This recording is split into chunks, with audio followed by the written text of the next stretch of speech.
لیکن بہت سارے کام ایسے تھے جو نبی کی شان کے خلاف تھے. کیا تھے؟ نبی کو نمونہ بننا ہے، آئیڈیل بننا ہے، لیکن کچھ کام ایسے ہیں جس میں نبی نمونہ نہیں بن سکتے. اس کے لیے اللہ تعالیٰ نے، چونکہ یہ صحابہ کرام اللہ کے منصوبے کا حصہ ہے، پلاننگ کا حصہ ہے اور دین کی تکمیل کا حصہ ہے، تو بہت سارے وہ کام جو حضور سے نہیں کرائے جا سکتے تھے وہ کام اللہ تعالیٰ نے صحابہ کرام سے کرائے. قرآن حکم دے رہا ہے وَالسَّارِقُ وَالسَّارِقَةُ فَاقْطَعُوا أَيْدِيَهُمَا، چوری کرنے والے مرد اور چوری کرنے والی عورت کے ہاتھ کاٹ دیے جائیں. اب ہاتھ کیسے کاٹے جائیں گے، کتنے کاٹے جائیں گے؟ کوئی چوری کرے گا تبھی تو پتہ چلے گا. اور نعوذ باللہ نبی تو چوری نہیں کر سکتے، یہ تو نبی کی شان کے خلاف ہے. تو امت کے سامنے پریکٹیکل نمونہ کیسے آئے گا؟ تو اس کے لیے اللہ تعالیٰ، میں بہت سوچ سمجھ کر یہ بات کہہ رہا ہوں اور میں خود اپنے ایک لفظ کا ذمہ دار ہوں کہ صحابہ کرام سے اللہ تعالیٰ کی طرف سے چوری کروائی گئی تاکہ امت کو پتہ چلے کہ اگر تم سے یہ گناہ ہو جائے تو کرنا کیا ہے. صحابہ کرام سے گناہ کروایا گیا. بھائی امت کو توبہ بھی تو سکھانی تھی. نبی تو گناہ نہیں کر سکتے، نبی تو معصوم ہے. صحابہ کرام معصوم نہیں ہے لیکن محفوظ ہیں. محفوظ کا مطلب یہ ہے کہ اللہ تعالیٰ نے ان کو گناہ پر باقی نہیں رہنے دیے، اور وہ کام جو نبی کی شایان شان نہیں تھے وہ اللہ تعالیٰ نے صحابہ سے کروائے. تو امت کو یہ بھی نمونہ دکھانا تھا کہ اگر گناہ ہو جائے تو پھر اس کے بعد کیا کرنا ہے. اسی لیے علماء نے لکھا کہ صحابہ کرام کے گناہ کو مت دیکھو، وہ تو ان سے پری پلان کروائے گئے، اس کے بعد ان کی توبہ کو دیکھو. وہ امت کے لیے نمونہ ہے کہ تم سے بڑے سے بڑا گناہ ہو جائے تو تم کو اللہ کے سامنے توبہ کیسے کرنی ہے. ایک صحابیہ سے زنا ہوا، آئی حضور کے پاس کہ مجھ سے یہ گناہ ہو گیا ہے، مجھے پاک کر دیا. حضور نے فرمایا بعد میں آنا. پھر بعد میں آئی، پھر فرمایا مجھ سے یہ گناہ ہوا ہے، اب مجھے پاک کر دیجیے. چونکہ ان کے گود میں بچہ تھا تو حضور نے فرمایا ابھی جاؤ، اس کی پرورش کرو، اس کو بڑا کرو، پھر آنا. ان کے دل میں کتنی تڑپ تھی گناہ ہو جانے کے بعد.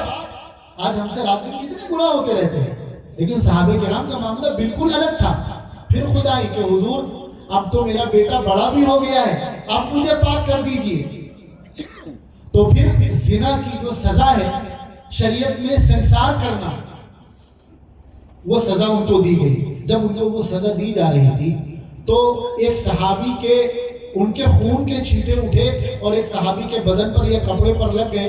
تو وہ ذرا سا انہوں نے اس کو برا سمجھ کر اپنے پیر پیچھے ہٹا لیے اور کوئی کمنٹ کر دیا ان کے بارے میں.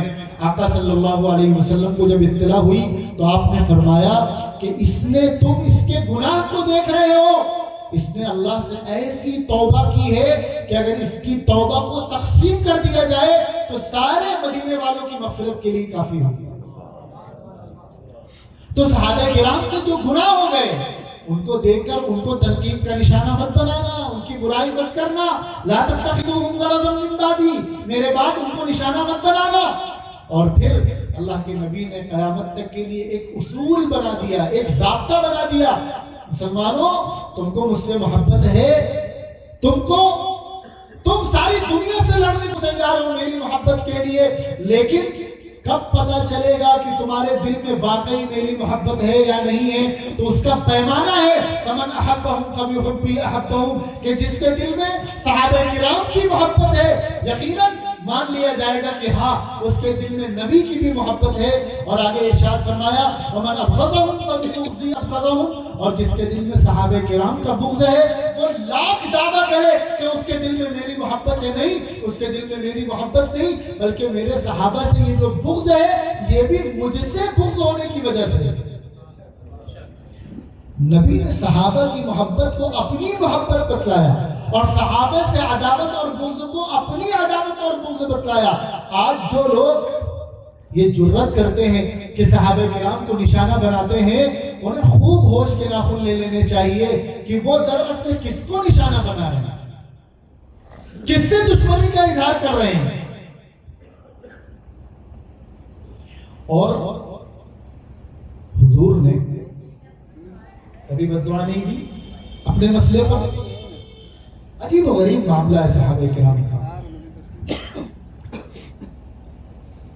اسلام میں کسی مسلمان پر لعنت بھیجنا منع ہے. منع کیا گیا کہ کسی مسلمان کو لعنت نہیں بھیجنا ہے. اور لعنت یہ سب سے بڑی بددعا ہوتی ہے. لعنت کے مطلب ہوتے ہیں اللہ کی رحمت سے دور ہو جانا. اور ایک مسلمان کتنا بھی گنہگار ہو جائے وہ اللہ کی رحمت سے دور نہیں ہو سکتا. اس لیے لعنت بھیجنے کو منع کیا گیا. لیکن جب صحابہ کرام کا مسئلہ آتا ہے, اللہ اکبر, پیغمبر رحمت للعالمین ہیں, لیکن کیا فرما رہے ہیں؟ اذا رأیتم الذین یسبون اصحابی, کہ تم میں سے کوئی شخص اگر کسی کو میرے صحابہ کی برائی کرتا ہوا دیکھے, انہیں برا بھلا کہتا ہوا دیکھے, تو اس پر لازم ہے کہ وہ پلٹ کر جواب دے لعنت اللہ علی شرکم, کہ تمہارے شر پر اللہ کی لعنت ہو. کتنا عجیب و غریب معاملہ ہے صحابہ کرام کا. آج جو لوگ صحابہ کرام پر یا کسی ایک صحابی پر انگلی اٹھاتے ہیں, ہم جب پلٹ کر ان کو جواب دیتے ہیں تو ہمارے بہت سے لوگ کہتے ہیں کہ مولانا اتنی سخت زبان نہ استعمال کیجیے. ارے کم سے کم مولانا تو لگا لیجیے. پتہ نہیں آپ وہاں تک پہنچے کہ نہیں پہنچے. مجھے نام لینے میں کوئی حرج نہیں ہے, یاد رکھیے گا. بڑے سے بڑا عالم, بڑے سے بڑا شیخ, بڑے سے بڑا پیر, اس کو جو بھی مقام و مرتبہ ملا ہے اور جو عزت ملی ہے وہ صدقہ ہے حضرات صحابہ کرام کی جوتیوں کا. علی معاویہ بھائی بھائی بھائی, بھائی بھائی بھائی, علی معاویہ بھائی بھائی, بھائی بھائی بھائی بھائی, حب صحابہ زندہ باد, زندہ باد زندہ باد, بغض صحابہ مردہ باد, مردہ باد مردہ باد, نعرہ تکبیر. اللہ اکبر. اگر کسی کے دل میں نبی کی صحابی کی عزت نہیں ہے تو پھر اس کی اہمیت مسلمانوں کے نزدیک کوڑی کے بھاؤ بھی نہیں, کوئی حیثیت نہیں اس کی. لوگ کہتے ہیں ارے مجلس میں بات کر رہے ہیں, ان کی بڑی خدمات رہی ہیں, بڑا یہ رہا ہے, بڑا وہ رہا ہے, ان کے نام کے ساتھ مولانا لگا لیجئے, صاحب لگا دیجئے. لعنت سے بڑی کوئی بددعا ہوگی؟ پیغمبر حکم دے رہے ہیں کہ ایسے شخص کی حرکت پر لعنت بھیجو اور اس سے برات کا اظہار کرو, بیزاری کا اظہار کرو. ایسے لوگوں کو مسلمانوں کے سماج میں عزت نہیں ملنی چاہیے. ان کی حوصلہ شکنی ہونی چاہیے, ان کا حوصلہ توڑنا چاہیے کہ اگر کسی صحابی پر انگلی اٹھاؤ گے تو مسلمانوں کے باعزت لوگوں میں تمہاری گنتی نہیں ہوگی. اور پچھلے ادھر 4-5 سالوں میں جتنی گھٹیا زبان استعمال کی گئی ہے, تم ہمارے ماں باپ کو برا بھلا کہہ دو, ہمیں گالی بک دو, ہم برداشت کر لیں گے. تم رات دن برا بھلا کہو اور ہمیں چھوڑو, تم کسی بھی مسلمان کو, ہمارے استاد کو برا بھلا کہہ دو, تم دیوبندیوں کو کہہ دو, تم حنفیوں کو کہہ دو, تم امام ابو حنیفہ, امام شافعی, امام مالک, احمد بن حنبل, عبد القادر جیلانی, معین الدین چشتی, جس کو چاہو برا بھلا کہہ دو, گرچہ وہ بھی ہمارے سر کا تاج ہیں. ان کو تم کچھ کہو گے تو ہمارے دل چھلنی ہوں گے, لیکن پھر بھی 1 منٹ کے لیے ہم برداشت کر سکتے ہیں. لیکن خدا کے واسطے نبی کے کسی ایک صحابی پر تم نے زبان کھینچی تو میں سخت بات نہیں کہتا, جمہوری ملک ہے, ایسے لوگوں کو مسلمانوں کے درمیان رہنے کا حق نہیں ہے. ایسی زبان کو مسلمانوں کے درمیان رہنے کا حق نہیں ہے.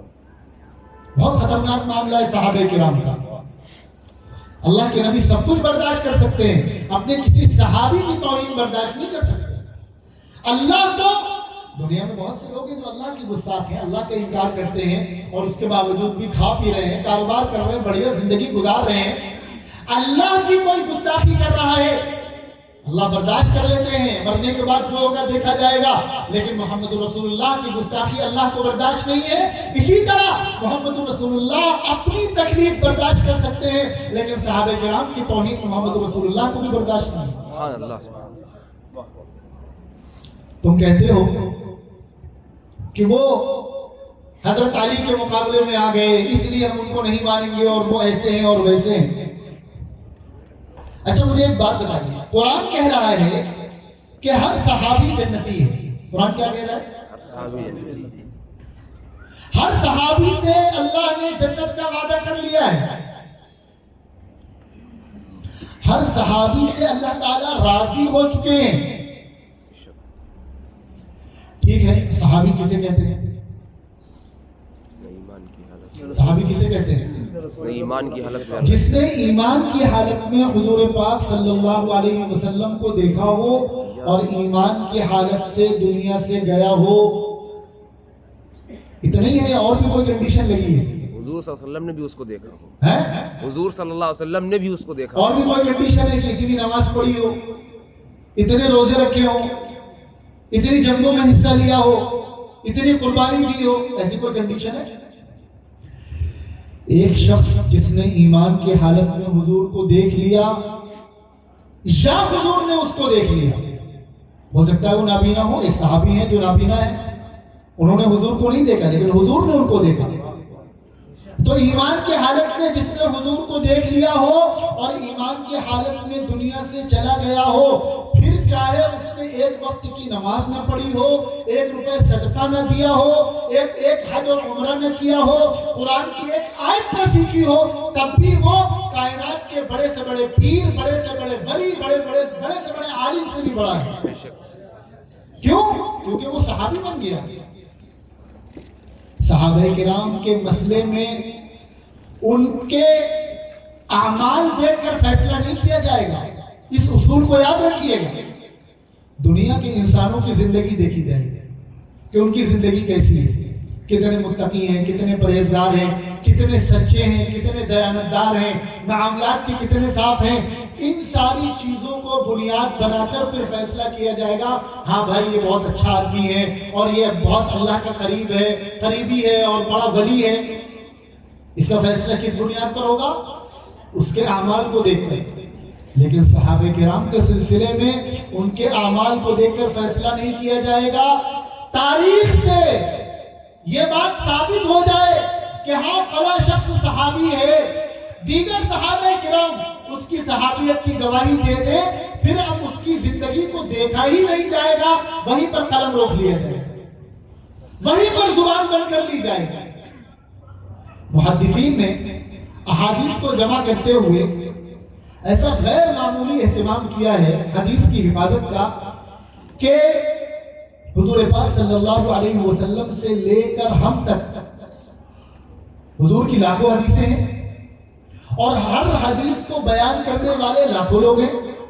حضور سے لے کر ہم تک کتنے واسطے ہوں گے؟ سینکڑوں واسطے ہو جائیں گے کہ حضور سے فلاں صحابی نے سنا، ان سے فلاں تابعی نے سنا، ان سے فلاں تبع تابعی نے سنا، ان سے ان کے شاگردوں نے سنا، ان سے ان کے شاگردوں نے سنا، اور اس طرح کڑی در کڑی، سلسلہ در سلسلہ چلتے ہوئے ان سے مولانا عثمان صاحب نے سنا۔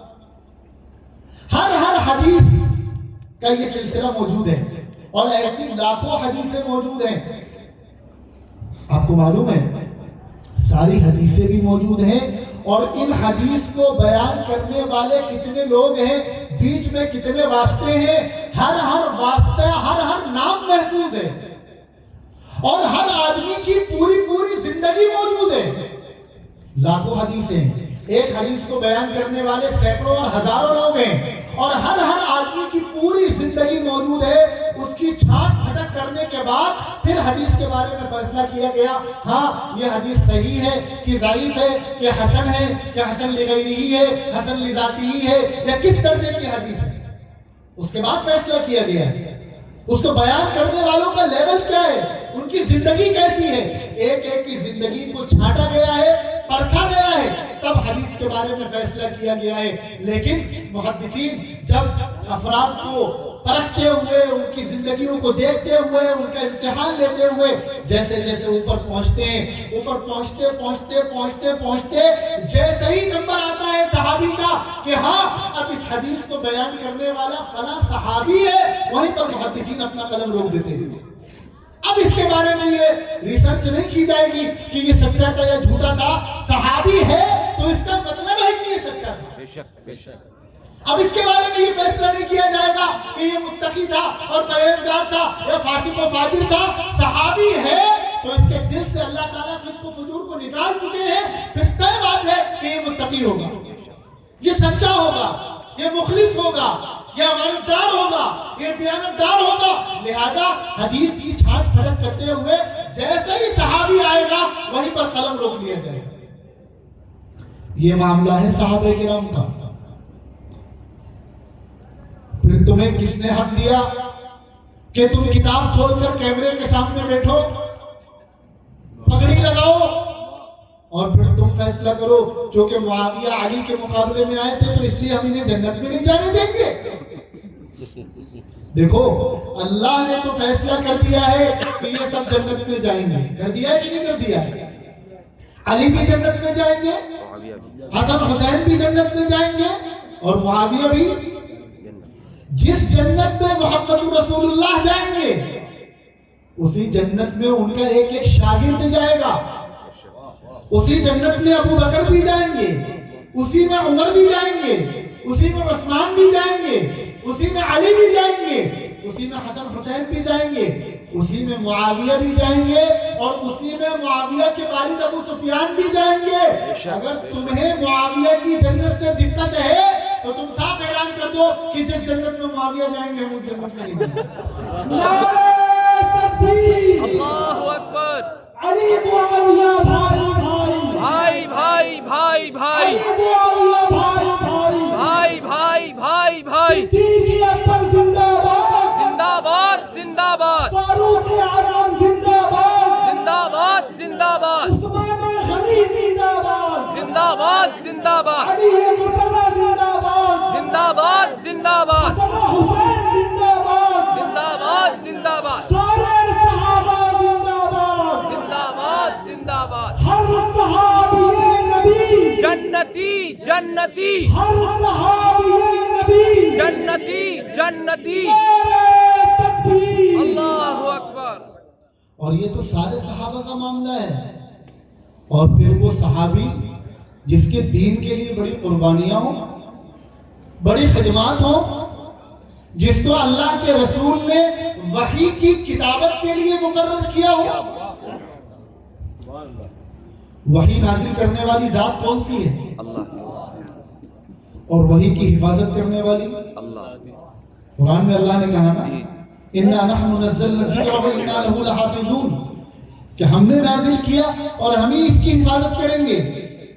اور حفاظت کرنے کے لیے اللہ کے پیغمبر اللہ کے حکم سے جو سب سے پہلا طریقہ اختیار کر رہے ہیں وہ یہ ہے کہ حضور اپنے کچھ شاگردوں کو بلاتے ہیں اور ان سے کہتے ہیں کہ مجھ سے سنو اور لکھو.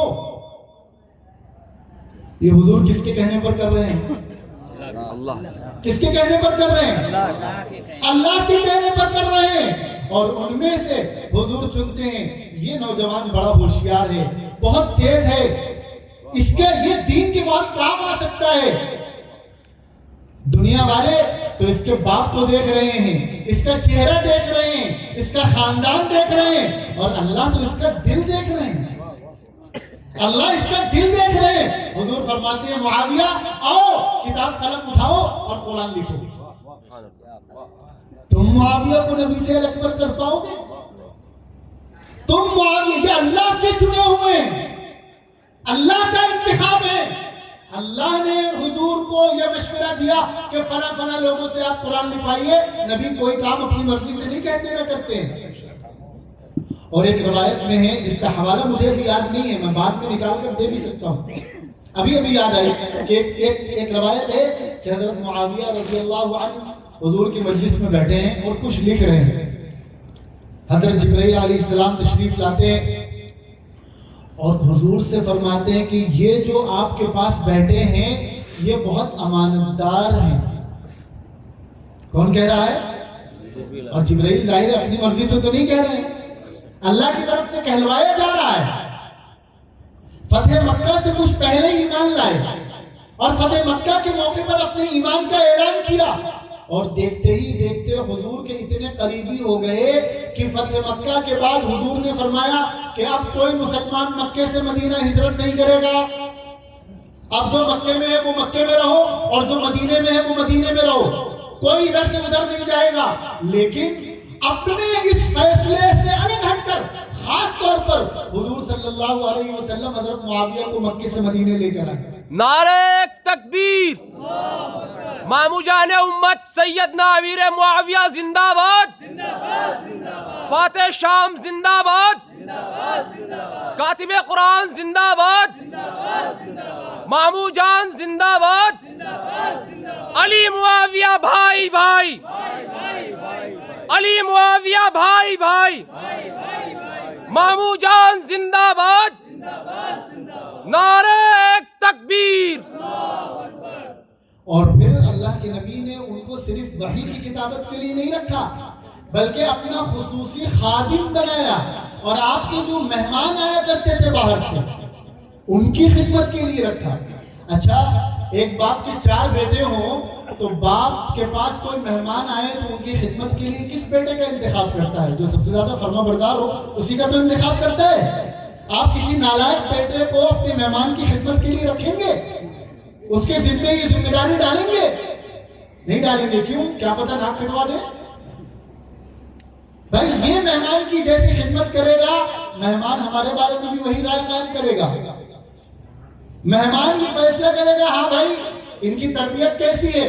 حضور کے پاس جو لوگ آ رہے ہیں، حضور یہ ان سے کہہ رہے ہیں کہ میں اللہ کا پیغمبر ہوں، اللہ کا آخری نبی ہوں، مجھ پر وحی آتی ہے، میں اس ٹیم کو تیار کر رہا ہوں۔ کیا حضور ان کی خدمت کے لیے کسی بھی ارے غیرے کو رکھ دیتے؟ حضور نے اعتماد کیا تو کس پر کیا؟ حضرت معاویہ پر اعتماد فرمایا اور ان کو مہمانوں کی خدمت کے لیے رکھا۔ حضرت ابو بکر صدیق رضی اللہ عنہ کے زمانے میں مسلمہ کذاب سے جو جنگ ہوئی ہے، اس نے نبوت کا جھوٹا دعویٰ کیا تھا، اس سے جو جنگ ہوئی ہے اور اس کو مارنے والوں میں جن صحابہ کرام کا نام آتا ہے ان میں سے ایک نام حضرت امیر معاویہ رضی اللہ عنہ کا بھی ہے، مسلمہ کذاب کو قتل کرنے والوں میں۔ اور حضرت ابو بکر صدیق نے ان پر اعتماد کیا۔ پھر حضرت عمر رضی اللہ عنہ کا زمانہ آیا تو حضرت عمر نے ان پر خالی اعتماد نہیں کیا، انہیں شام کا گورنر بنایا۔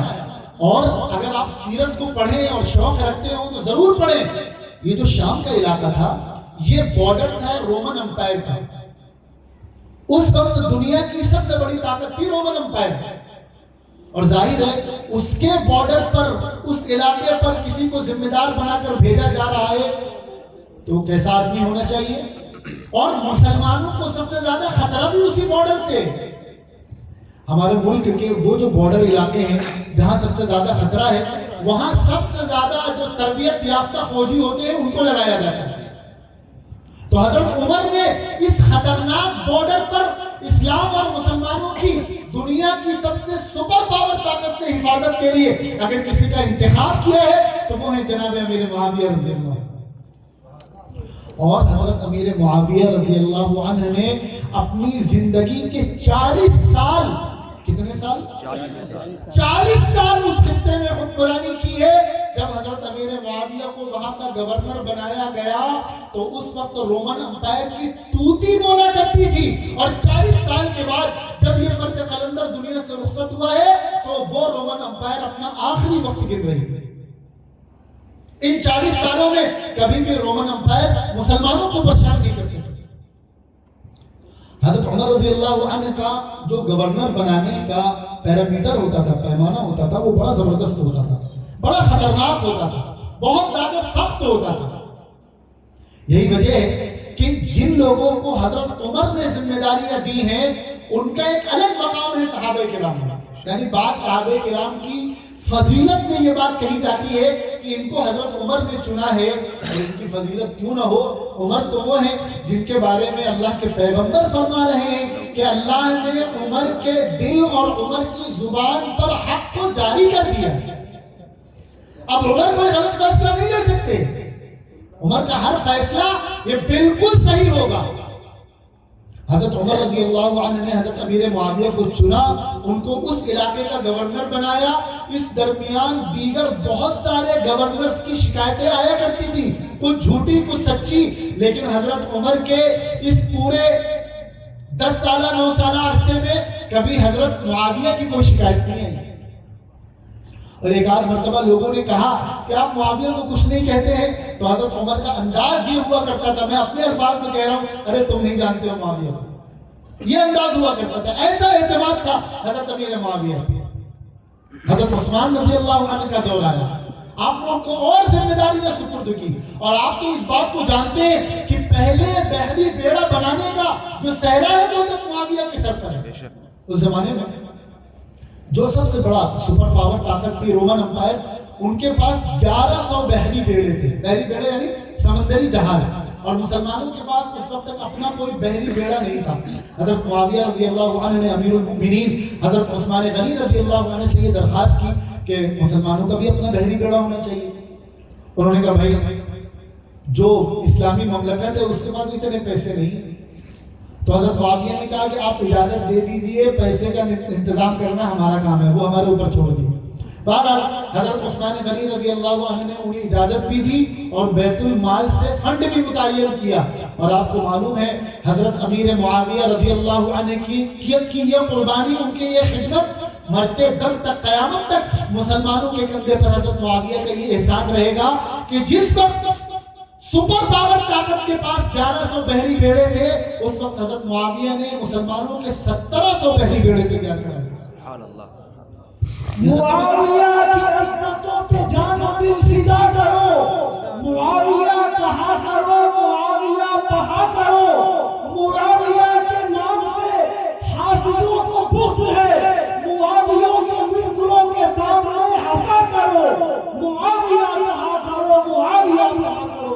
حضرت معاویہ زندہ باد, زندہ باد, زندہ باد, حضرت معاویہ زندہ باد, زندہ باد, زندہ باد. علی معاویہ بھائی بھائی بھائی بھائی بھائی. نعرہ تکبیر. اللہ اکبر. ویسے مجھے یہ امید نہیں تھی کہ محمود آباد والے نعرہ لگانے میں بھی اتنے کمزور ہو گئے. کم سے کم نعرہ تو کھل کر لگانا چاہیے, اتنا ڈر گئے. ہاں اچھا ٹھیک ہے. اب حضرت امیر معاویہ رضی اللہ عنہ کا ایک چھوٹا سا اختلاف ہوا حضرت علی سے.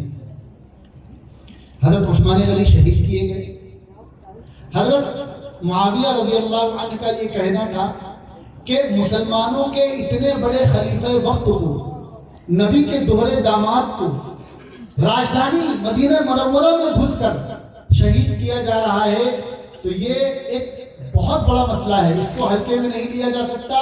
پہلے ان سب کی گردنیں ماری جائیں, ان سب کو ٹانگا جائے, اس کے بعد پھر حکومت آگے چلے گی.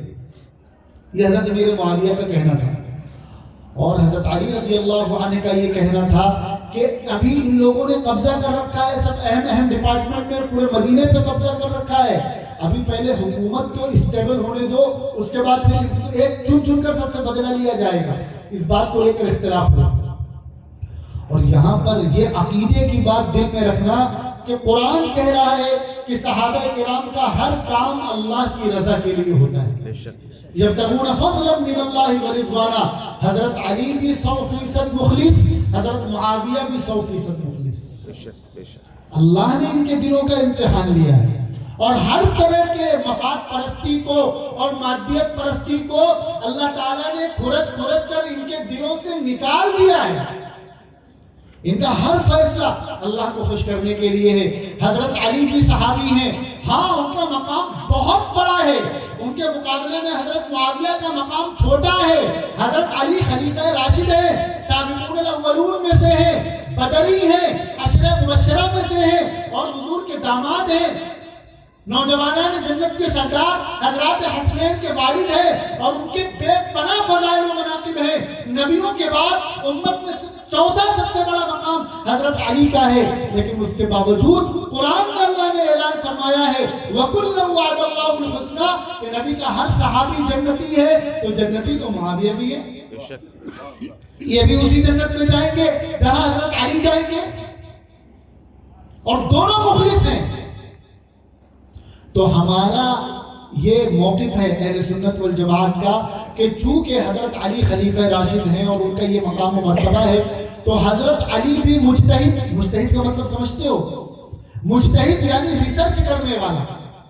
اگر کسی بات کا حل، کسی مسئلے کا حل قرآن میں حدیث میں موجود نہ ہو اور کہیں سے اس کا حل نہ مل رہا ہو، تو وہ علماء جو اپنے علم کی روشنی میں ریسرچ کرتے ہیں اور ریسرچ کر کے اس کا حل تلاش کرتے ہیں، انہیں مجتہد کہا جاتا ہے. اور آقا صلی اللہ علیہ وسلم نے مجتہدین کے بارے میں یہ بات ارشاد فرمائی ہے کہ جب مجتہد اجتہاد کرتا ہے، یعنی ایسے مسئلے کا حل تلاش کرتا ہے جس کا حل قرآن و حدیث میں موجود نہیں ہے، تو وہ یا تو صحیح رزلٹ تک پہنچے گا یا غلط رزلٹ تک پہنچے گا.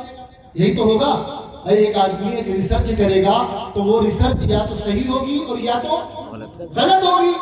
اللہ کے نبی فرما رہے ہیں مجتہد جب اجتہاد کرتا ہے، وہ صحیح ریسرچ کرتا ہے، تب اللہ تعالیٰ اس کو 2 ثواب دیتے ہیں، اور اگر اس سے اس ریسرچ میں غلطی ہو جاتی ہے تب بھی اللہ تعالیٰ اس کو 1 ثواب دیتے ہیں.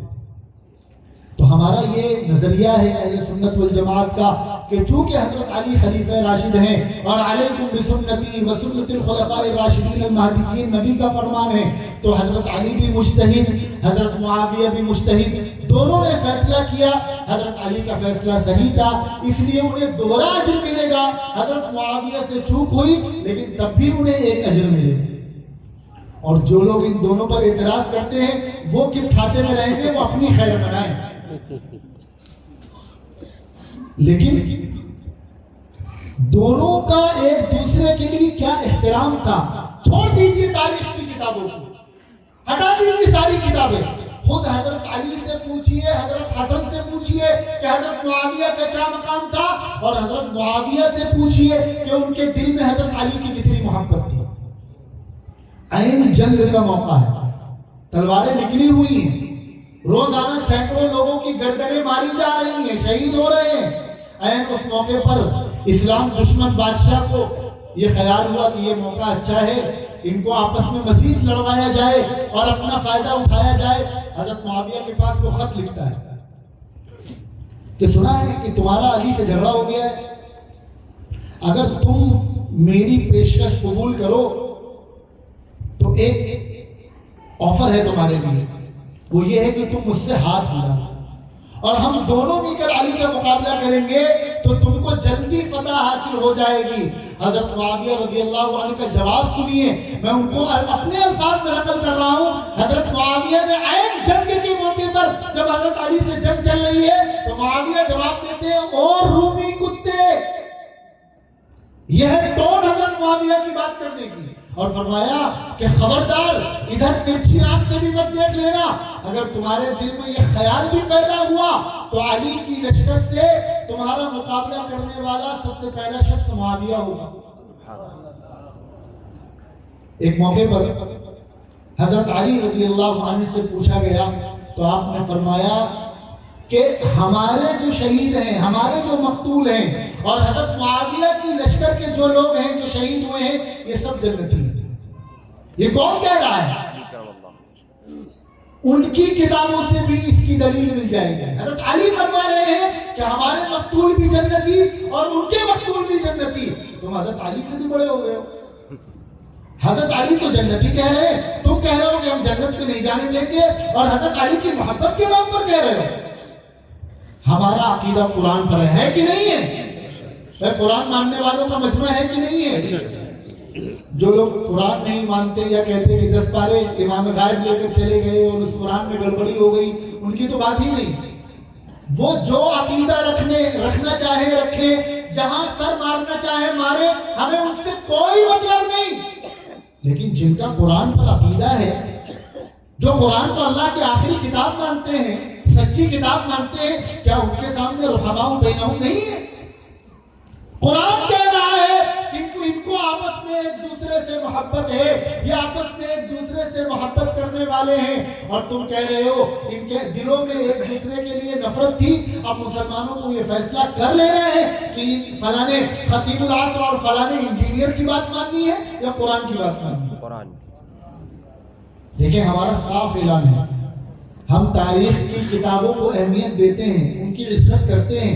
تاریخ سے ہم سے بہت کچھ ملتا ہے، لیکن تاریخ کی بھی ایک باؤنڈری ہے، ایک لمٹ ہے. ہم سائنس کو بھی مانتے ہیں لیکن اس کی بھی ایک لمٹ ہے.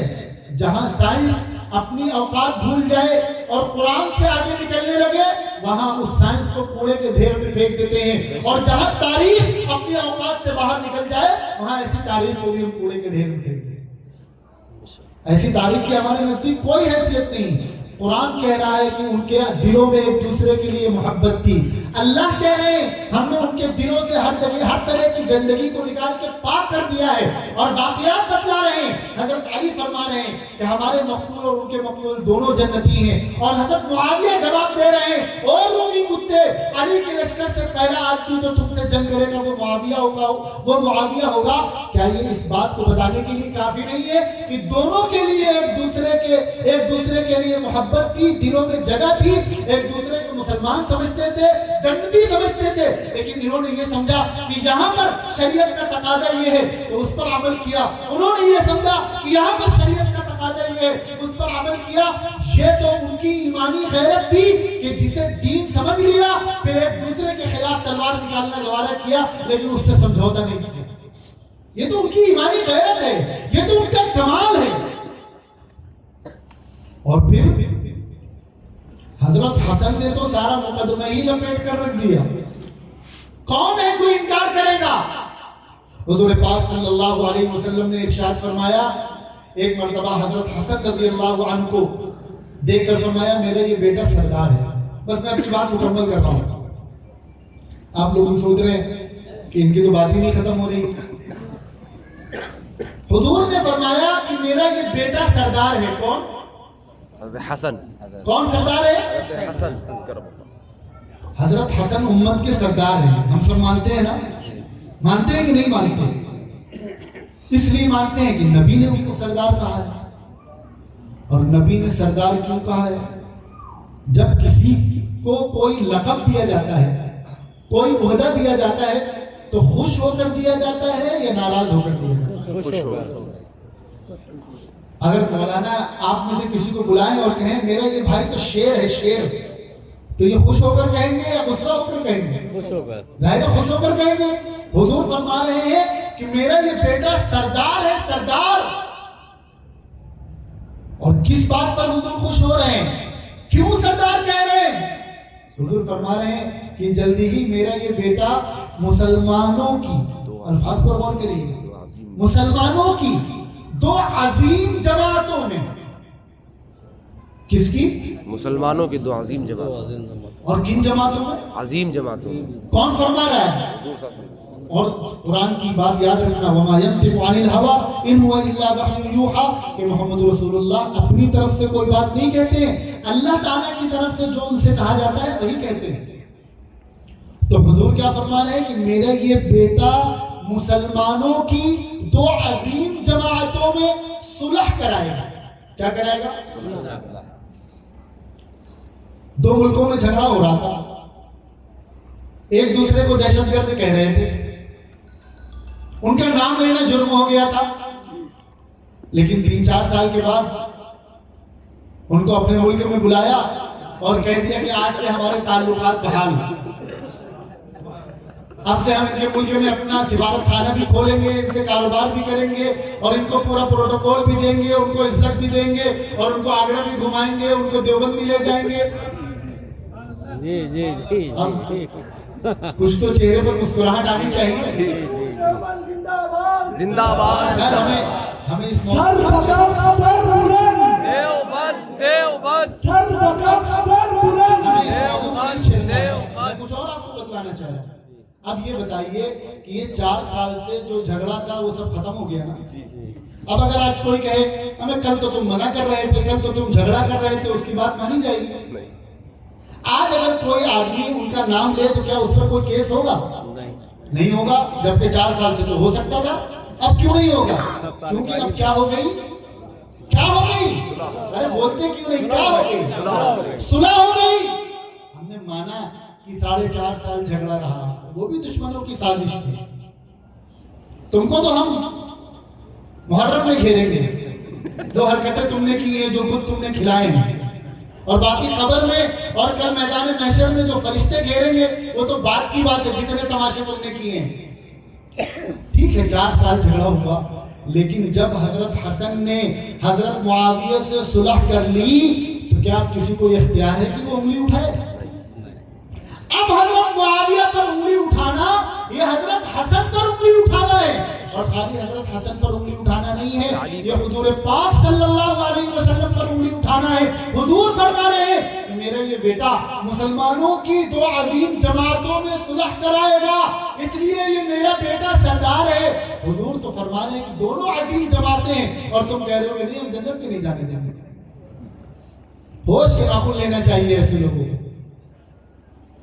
اچھا کہنے لگے حضرت معاویہ نے امت کو فتنے، حضرت حسن نے امت کو فتنے فساد سے بچانے کے لیے بیعت کر لی۔ کائے کے لیے بیعت کر لی؟ فتنے سے بچانے، یعنی فتنے فساد سے بچانے کے لیے ایک گڑبڑ آدمی کے ہاتھ میں پوری امت کی کمان دے دی۔ اس سے بھی بڑا کوئی فتنہ ہوگا؟ آج کے اس بے گزرے دور میں ایک گنہگار سے گنہگار مسلمان بھی کسی ایسے آدمی کو ووٹ دینا پسند نہیں کرتا ہے کہ جو ملک کا دشمن ہو، انسانیت کا دشمن ہو، ہے کہ نہیں ہے؟ جبکہ ہمیں معلوم ہے کہ آج ہمارے ووٹ کی کوئی اہمیت نہیں رہ گئی ہے، لیکن آج ہم سے کوئی کہے کہ فلانے کو ووٹ دے دو، ہم مر جائیں گے لیکن ووٹ نہیں دیں گے، نہیں ان کو ووٹ نہیں دیں گے۔ کیوں؟ کیونکہ یہ سب فرقہ پرست لوگ ہیں، نفرت پیدا کرنے والے لوگ ہیں، ملک کے دشمن ہیں۔ ایسا ہے کہ نہیں؟ ایک مسلمان گنہگار ہے، بے نمازی ہے، روزہ نہیں رکھتا، قرآن نہیں پڑھتا، والدین کا نافرمان ہے، لیکن وہ ایک بے ایمان آدمی کو ووٹ دینے کو تیار نہیں ہے۔ کیا نعوذ باللہ نبی کے نواسے کی غیرت ہم سے بھی گئی گزری ہو گئی تھی کہ انہوں نے ایک گڑبڑ آدمی کے ہاتھ میں پوری امت کی کمان دے دی، اس کے ہاتھ میں بیعت کر لیا۔ کہنا کیا چاہتے ہو؟ کس کو نشانہ بنا رہے ہو؟